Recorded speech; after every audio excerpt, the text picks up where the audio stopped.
जैसा कि दोस्तों हिंदी के वाले सेशन में अपन ने इससे पहले जो टॉपिक के दो भाग मैंने डाले हैं वो डाले थे वर्ण, जिसके स्वर और व्यंजन आपको मैंने स्पष्ट कर दिए। हिंदी के स्वर और व्यंजन, और मैंने दोस्तों कहा भी था कि वर्ण क्लियर होगा तो ही हिंदी का अगला चैप्टर अपन पढ़ पाएंगे, जिसका नाम है संधि, सम प्लस ती। अब ये संधि क्या होता है सर, ये भी प्रश्न आया हुआ है। सिर्फ संधि क्या है, तो संधि क्या है? संधि क्या है? वर्णों का मेल, वर्णों का जो मेल होता है वो संधि कहलाता है। ऑप्शन में आया था वर्णों का मेल, शब्दों का मेल, अक्षरों का मेल, कुछ और इनमें से कोई नहीं है, सभी, ठीक है ना। तो वह संधि जो होता है वो होता है दोस्तों वर्णों का मेल। एक और इससे आगे अपन जो टॉपिक लेंगे, समास भी होता है ना, अभी तो मेल ही होता है, लेकिन वह समास में वर्णों का मेल नहीं होके शब्दों का मेल होगा। किसका मेल होगा? शब्दों का। और वर्ण और शब्द में तो आपको मालूम है वर्ण सबसे छोटी इकाई, और समुचित वर्ण मिलके जिसका सार्थक अर्थ निकले शब्द बनेगा, और सार्थक शब्दों से मिलने से वाक्य बनता है। वाक्य से भी संयुक्त वाक्य, मिश्रित वाक्य, और फिर अपनी हिंदी हो या कोई भी इंग्लिश हो, भाषा ऐसी बनती है। वर्ण सबसे छोटी इकाई। तो वर्ण अपन ने दोस्तों पढ़ ली। अब वर्ण को स्पष्ट भी अपन ने कर लिया, स्वर व्यंजन के रूप में अपन ने इसको विभाजित करके भी देख लिया। और मैंने कहा था कि जब इस टॉपिक पे आपकी पकड़ होगी तब आप इसको संधि कर पाओगे, क्योंकि यहाँ पर देख लो संधि वर्णों का मेल है, तो वर्ण ही पहचान में नहीं आएंगे तो वर्ण को आप तोड़ोगे कैसे? इसलिए मैं इस आगे वाले सेशन में हिंदी के जो दो वीडियोज डाले हैं उनको आप आराम से देख कर एक बार वर्ण स्पष्ट बनेंगे तो संधि तो बहुत ही ईजी है, ठीक है दोस्तों। फिर रही बात संधि की, तो क्या सर हम जब बोलते हैं सभी 100% शब्दों की संधि बनती है क्या? नहीं बनती। आप कहेंगे सर भैंस की संधि बनाओ, अब भैंस की कोई संधि नहीं बनती, ठीक है ना। जिस शब्द की आपको मर्जी आए, मंजू की संधि बनाओ, नहीं बनती। तो कहने का मतलब क्या होता है कि बहुत से शब्द ऐसे होते हैं कि आप तो सर बकरी की संधि बताओ, तो कहने का मतलब सभी शब्दों की संधि नहीं बनती। और संधि बनती है ऑलमोस्ट अपन जितने बोलते हैं ना शब्द अपने दैनिक जीवन में हिंदी, उसके 60% वर्ड्स ले लो, यानी आधे से थोड़े ज्यादा, बस उनकी संधि बनती है। बाकी हर एक की संधि नहीं बनती है। आप हर एक संधि के पीछे नहीं जाना है, हर एक शब्द को नहीं पकड़ना है कि सर कल आउट के आपके संधि पढ़ाई थी, मेरे को भैंस की संधि बताओ कौन सी संधि है इसमें, ठीक है ना। तो इस तरह से आपको नहीं करना है, हर शब्द की संधि नहीं बनती दोस्तों, ये बात तो क्लियर होगी। वर्ण आपके सामने, वर्णों का मेल संधि कहलाएगा, ये भी क्लियर हो गया। फिर वर्णों में अपन ने पहले देखा था स्वर, ठीक है। तो पहले संधि के अपन प्रकार देख लेते हैं। तो संधि के 3 प्रकार होते हैं मोटे तौर पे। कौन कौन से होते हैं सर? स्वर संधि, जी गुरु जी। दूसरी ले लो व्यंजन संधि, ठीक है। और तीसरी है विसर्ग संधि। कोई दिक्कत नहीं है गुरु जी। 3 संधि के प्रमुख भेद होते हैं। इन दोनों दोस्तों, इन दोनों संधियों को तो आप मेरे पे छोड़ दो, मैं याद करा दूंगा आपको। आपको ज्यादा जो फोकस करना है वो इस संधि पे करना है, क्योंकि सारा खेल स्वरों पे चलेगा। इसलिए स्वर संधि के जो सूत्र है या स्वर संधि किस तरह से टूटता है या मिलता है, उसको आपको ज्यादा याद और फोकस और अभ्यास की जरूरत है। बाकी व्यंजन और विसर्ग तो मेरे पढ़ाने के साथ ही हो जाएगी। रही बात इस टॉपिक की, तो एक सेशन में ये क्लियर होगा नहीं, इसके लिए 4-5 सेशन अपन को लगेंगे। तो आप जुड़े रहिए मेरे साथ। आपको संधि इस तरह की आगे एसआई की भी बहुत बड़ी भर्ती आने वाली है, जिसमें हिंदी का बहुत ही अहम रोल होता है, ठीक है। ग्राम सेवक की भी भर्ती आने वाली है, अभी रेट की भी घोषणा लगभग होने जा रही है। तो अगर दोस्तों हिंदी एक अपना ऐसा है कि रीट का भी पेपर दोगे तो भाषा के रूप में आप हिंदी चयन करते हो, तो वहां पर भी कम से कम 30 प्रश्न हिंदी के आते हैं। तो हिंदी हो या इंग्लिश हो, बहुत ही इंपॉर्टेंट है दोनों ही सब्जेक्ट।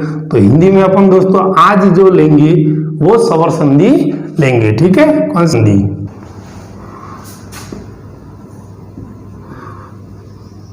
अपन ने बोला सबसे पहले पढ़ेंगे सवर संधि। सवर संधि कितने गुरुजी इसके भाग होते हैं उसको पहले छोड़ो, पहले आपको मैं बता देता हूं इसके 5 प्रकार होते हैं। कौन कौन से गुरुजी? दीर्घ संधि, इसी सवर संधि का भाग है। दूसरा गौण, इसी का दूसरा भाग है। तीसरा वर्दी, ठीक है गुरुजी। चौथा यण, ठीक है गुरुजी। 5वां अयादि। यानी दीर्घ संधि, गौण संधि, वर्दी संधि, यण संधि और यादि संधि, ये सवर संधि के 5 भेद है। किसके भेद है? सवर संधि के 5 भेद है। जैसे मूल रूप से संधि मैंने बता दी 3 प्रकार की होती है सवर संधि में, फिर व्यंजन संधि और विसर्ग संधि अपने शुरू किया है। सवर संधि और सवर संधि में अपने पास इसके 5 भेद है, दीर्घ, गौण, वर्दी, यण और यादि। दीर्घ, गौण, वर्दी, यण और यादि। ठीक है दोस्तों, इससे पहले अपन ये देख लो, फोकस करो इस पे। सवर कितने होते थे? 11, और मात्राएं मैंने आपको कितनी बताई थी? 10। तो क्यों नहीं एक बार लिख ले? क्या मानो आप भूल गए हो तो मैं आपको लिख के बता देता हूं। सवर देखिए, अ, आ, ई, ऊ,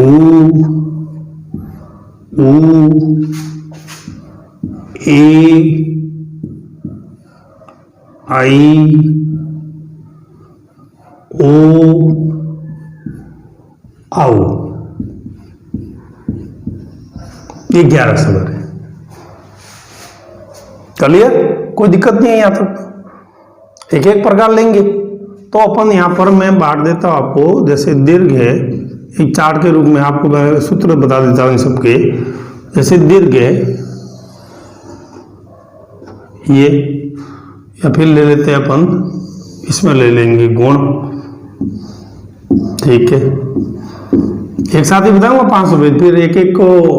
अब उदाहरण तो सर हजारों होते हैं, तो दीर्घ के मैं 10-15 उदाहरण बताऊंगा, इससे ज्यादा नहीं बताऊंगा। आपकी तो आपको प्रैक्टिस करनी है, उनके हजारों उदाहरण होते हैं तो सारे थोड़ी बताए जाएंगे। आपको तो नियम जो है ना, अपना कंसेप्ट है जिसे फंडा कहते हैं, वो क्लियर होना चाहिए। इसके बाद तो हो जाएगा, कोई दिक्कत नहीं है। उसके बाद वर्दी और यण और लेंगे यादि।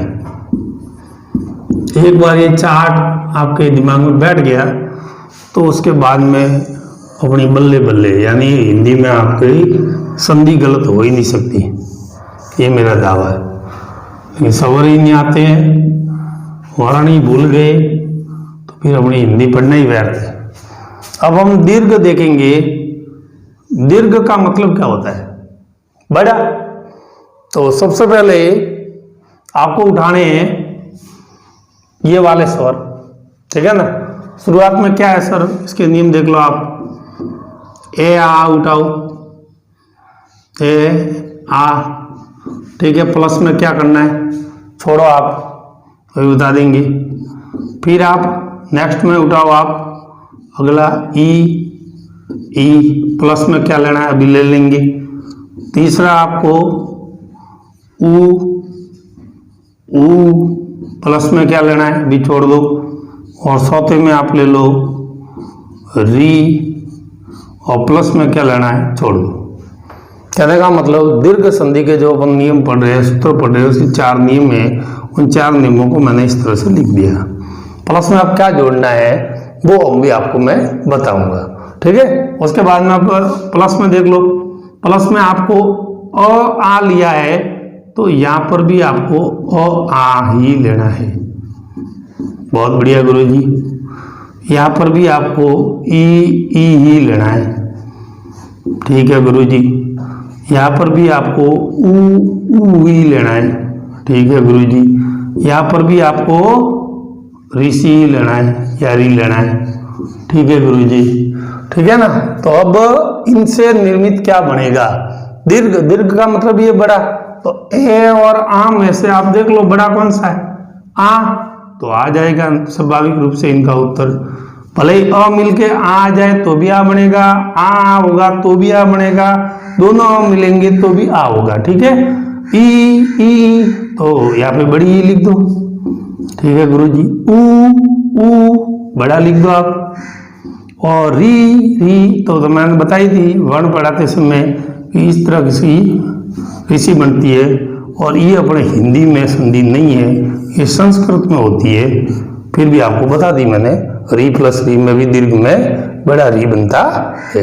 क्लियर दोस्तों? तो ये नियम थे अपने दीर्घ के। अब देखिए दोस्तों, अगले क्रम में यहाँ पे बड़ा रूप ले लिया अपन ने, आ, ई, ऊ, और ये बड़ा वाला ऋषि है, ये अपने हिंदी में लागू होता नहीं, मैंने बता दिया।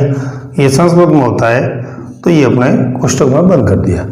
अब सर अ आ के बाद अ आ तो ले लिया, तो थोड़ा आगे बढ़ जाओ ना, ये ले लो। तो यहाँ पर क्या गुण में आपको लेना है, मैं बताता हूँ। ए आ के बाद आपको ई लेना है। ठीक है गुरु जी, क्या बनेगा अभी बता देंगे। फिर आपको ए आ के बाद और आगे बढ़ो, क्या लेना है गुरु जी? उससे अगले वाले ले लो, ऊ ले लो। ठीक है गुरु जी। उसके बाद में ए आ के बाद में, ठीक में ई ले लिया, ऊ ले लिया, आगे क्या बचा?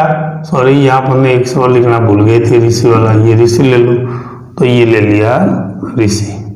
ठीक है। अब बनेगा क्या वो देख लो गुरु जी। अ आ के बाद अगर छोटा अ हो, बोले आ हो, छोटी ई हो या बड़ी ई हो, इनमें से कोई में से भी दो अगर का मेल होता है तो ए बनता है। कौन बनता है? ए, ओ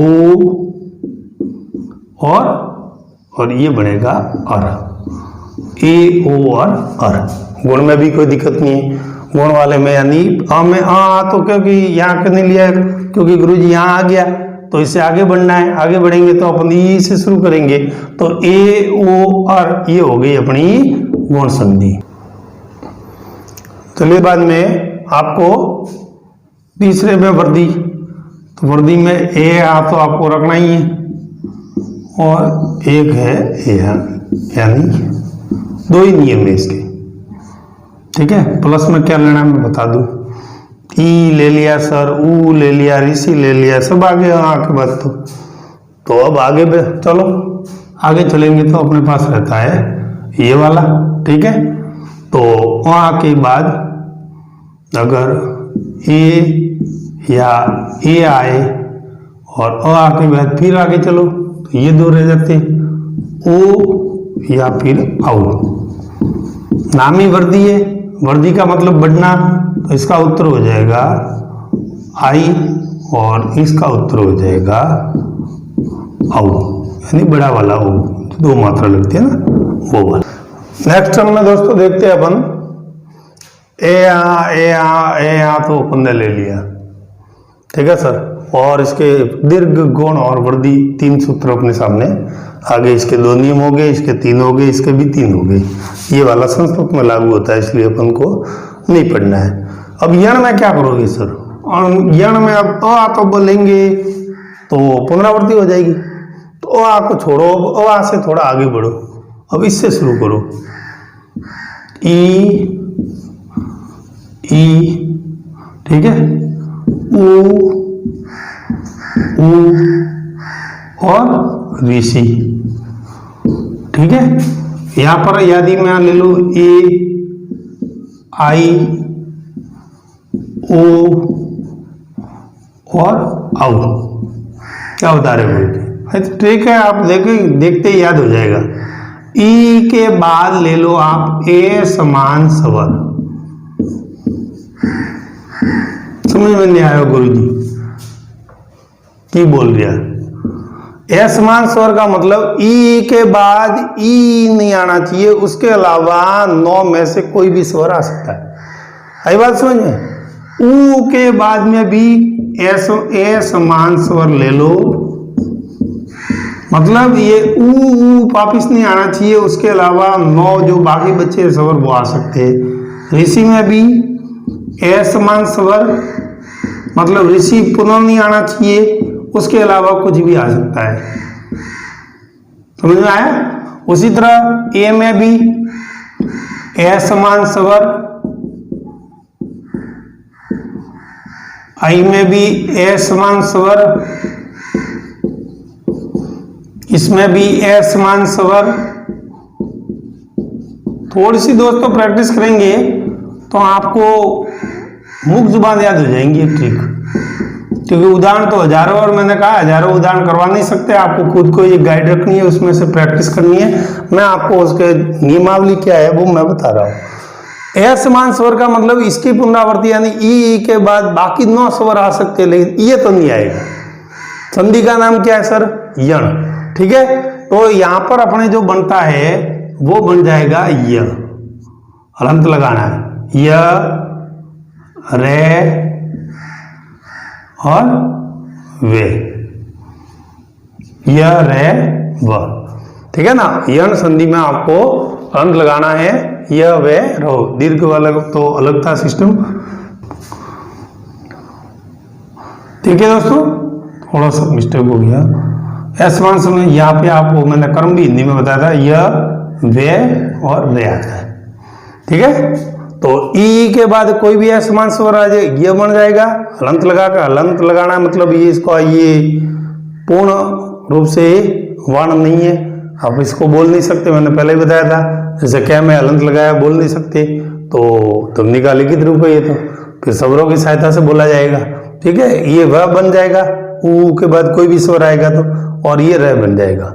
और ये र व ल व होता है, लेकिन मैंने आपको बताया था कि ये भी क्रम पूछा हुआ है, तो य व र होता है, तो यण संधि में य व र बनेगा। और उदाहरणों में अपन इसको और स्पष्ट करेंगे। प्लस असमान, अ ए प्लस असमान, ओ प्लस असमान और औ प्लस असमान, इसमें दोस्तों क्या बनेंगे वो अपन एक बार देख लेते हैं। चलिए दोस्तों, ए के बाद में अगर असमान स्वर आ जाए तो यहां बन जाएगा अय, ये बन जाएगा आय, ये बन जाएगा अव, और ये दोस्तों बन जाएगा आव। ठीक है ना? तो ये वाला जो तो अपना चार्ट था, ये स्वर संधि के जो 5 भेद थे उनके सारे सूत्र आपके सामने।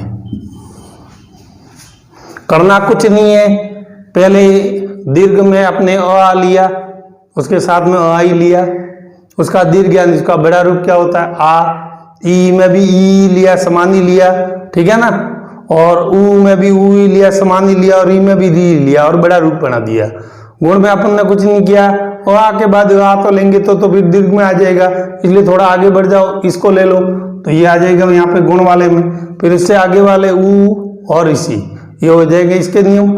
इसके बाद में यहाँ भी ले लो, और इसके आगे वाले स्वर ले लो, ए बड़ा ए बन जाएगा, और वो आउ लेंगे तो बड़ा आउ बन जाएगा। इसमें पुनः यण और यादि में कुछ नहीं करना है, क्रम से आपको ई भी ले लिया तो ई के आगे फिर ई ऊ ऋषि, ए आई ओ आउ सब ले लो एक क्रम से, और सबके आगे असमान स्वर लिख लो, यानी इन स्वरों की पुनरावृत्ति नहीं होगी। इसके अलावा जैसे ये ए है, उसको छोड़ के 10 स्वर में से कोई भी स्वर आ सकता है, वो मिलके क्या बनाएगा अय। तो ये अपना चार्ट कह दो या अपने सूत्र कह दो। स्वर संधि जो के 5 भेद है वो आपके सामने सूत्र के रूप में इस सारणी में उपलब्ध है। फिर दोस्तों संधि करते कैसे हैं, 1-2 मैं आपको उदाहरण भी बताऊंगा कि जब शुरुआती क्रम में अपन ने पढ़ते थे तब भी पढ़े थे, और कैसे तोड़ना उसको। उसके बाद में अपन एक एक भेद को अलग अलग पढ़ेंगे, हजारों उदाहरण है, इतने तो मैं करवा नहीं पाऊंगा, कोई भी नहीं करवाता है। ठीक है, आपको जैसे दीर्घ संधि के मैं 10-15 उदाहरण करवाऊंगा, उसके बाद अपनी गाइड खोलना, उसमें से प्रैक्टिस करना, और अधिकतर अपवाद जो होते हैं उनको देखना, क्योंकि एक्सरसाइज में से खूब प्रश्न आते हैं। दूसरी मेरी सलाह रहेगी कि एनसीईआरटी की 6 से 10 या 12 तक की जो पुस्तक आपको मिले तो 6 से 10 भी खूब रहेगी, उसमें आए हुए संधि के जितने भी उदाहरण हैं एज इट इज एग्जाम में आते हैं। तो एनसीईआरटी की भी मैं सलाह दूंगी कि 6 से 10 तक की जो हिंदी की किताब है, हिंदी ग्रामर की जो किताब है उसको जरूर देखें, ताकि आपको बहुत फायदा मिलेगा। क्योंकि काफ़ी सारे एग्जामों में मैंने जो अब तक मैंने एग्जाम दिए वहाँ पाया है कि उन्हीं में से यूं के यूं उदाहरण आए हैं। तो ये 500 भेद मैंने आपके सामने स्पष्ट है। और फिर मैं अभी आपको एक दो शब्द तोड़ के बताता हूँ जो बचपन में अपन ने संधि कैसे की थी और अब अपन को कैसे करना है वो अपन सीखेंगे। ठीक है दोस्तों संधि का ये जो चार्ट या जिसे सूत्र बोल लो आपके सामने स्पष्ट हो गया, ठीक है ना। और इसको एक बार दो बार आप प्रैक्टिस करेंगे, आपके समझ में आ जाएगा।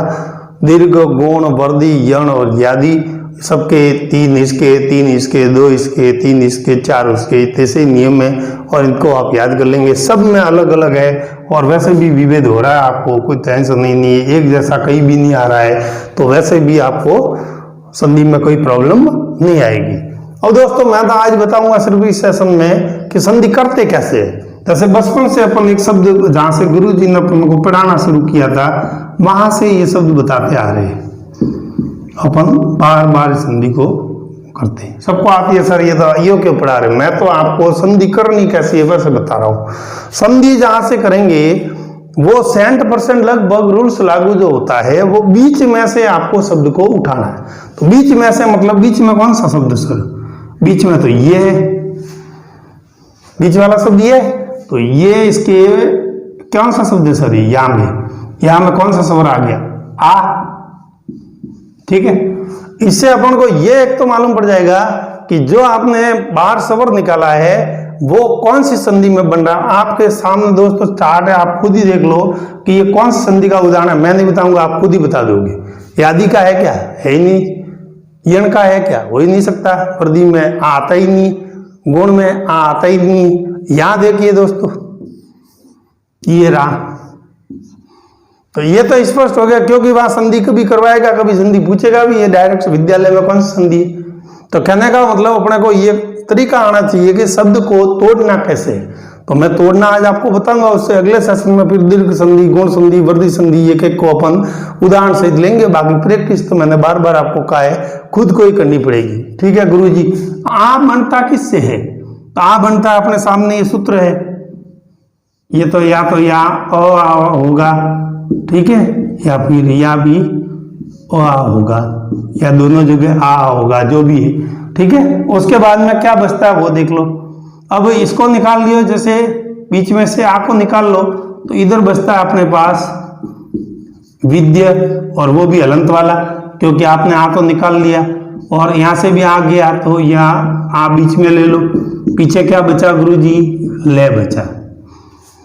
अब आपको थोड़ी बहुत तो हिंदी आनी चाहिए यार, हर चीज के कोई रूल्स नहीं होते। विद्य कोई शब्द होता है क्या, विद्य कोई शुद्ध होता ही नहीं, ठीक है। और अलय कोई शब्द होता है क्या, अलय का कोई अर्थ ही नहीं होता।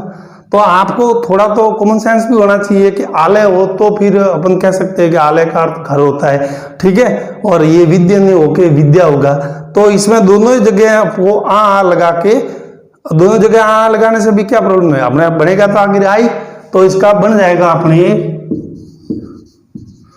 विद्या, इसका कुछ ना कुछ अर्थ निकला शिक्षा, और यहाँ लग जाएगा आलय, विद्या प्लस आलय, और ये आपके हो जाएगा विद्यालय, शिक्षा का घर। तो तोड़ना कैसे है दोस्तों, वो मैंने आज आपको बताया है। इस तरह से आपको शब्द को तोड़ना है और इससे आपको संधि का विभेद भी मालूम पड़ जाएगा और ये भी आपको मालूम पड़ जाएगा कि किस तरह से संधि को तोड़ना है और संधि में क्या रूल्स है और कौन सी संधि है, ये तो आप तोड़ते ही मालूम कर लेंगे ये अगर चार्ट आपके सामने होगा।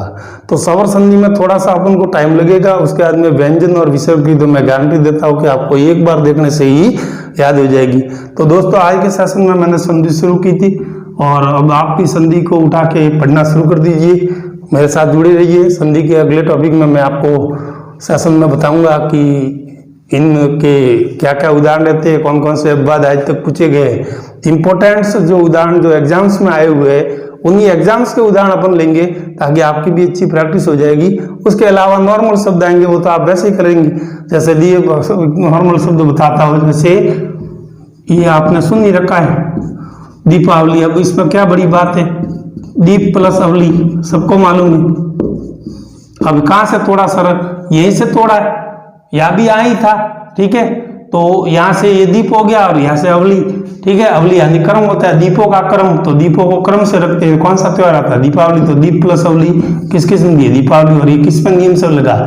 यहाँ भी अ है और यहाँ भी अ है, और अ प्लस अ मिला तो क्या बन गया? आ, तो पा बन गया दीपावली, ये आ गया इसी में, ठीक है। जैसे अपन उदाहरण लेते हैं, मान लो सर ले एक उदाहरण गणेश, ठीक है। यही से तोड़ना है अपन को। कौन सा शब्द दिख रहा है स्वर अपन को? यहाँ पर ए स्वर दिख रहा है, ठीक है। मात्रा वाला नहीं है ये, मैंने बताया था ए में एक में पहले मात्रा लगाते थे, एक में दो लगाते थे, वो सिस्टम खत्म हो गया है। अब ये स्वर है, ये वाला ये है, ठीक है। तो तोड़ेंगे तो क्या करेंगे अपन? गण प्लस ए प्लस पीछे है क्या? स। अब मुझे बताओ कि ये कब बनता है? ये तो गुरुजी ये बने लो, तो इससे ये क्लियर हो गया कि गणेश में संधि तो कौन सी है? गौण संधि है। मेरी बात को समझ रहे हो आप? गणेश में संधि तो कौन सी होगी? गौण संधि। अब ए को तोड़ना कैसे गुरुजी? तो अ और ई मिलेंगे तो क्या होगा? ए बनेगा। तो अब गण में तो आप अ ही रख दो, कोई दिक्कत नहीं है, ठीक है। अ को तो हलंत हट जाएगा, और ए को तोड़ना है उधर, तो यहां पर रख लो ई, और इसमें हमेशा बड़ी ईच आती है, तो गण प्लस ईस होगा और ये बन जाएगा गणेश। तो दोस्तों आप हमने ये भी सीख लिया कि संधि उसमें पहचाननी हो तो भी तरीका मालूम पड़ जाएगा। फटाक से गणेश में देख लिया कि ए किस में आता है, यहाँ पर, तो ये होगी गौण संधि। बस ठीक उसी तरह से सभी संधियों के उदाहरण रहेंगे। तो दोस्तों कैसा लगा आज संधि वाला अपना सेशन? अगले सेशन में अपन एक एक संधि के जो इंपॉर्टेंट उदाहरण है उनको लेंगे, और आपके संधि मेरे साथ जुड़े रहिए। 4-5 सेशन में आपकी संधि ऐसे क्लियर हो जाएगी कि संधि संबंधी प्रश्न तो आपके गलत हो ही नहीं सकता, ठीक है sir. Best of luck all of you. जय हिंद।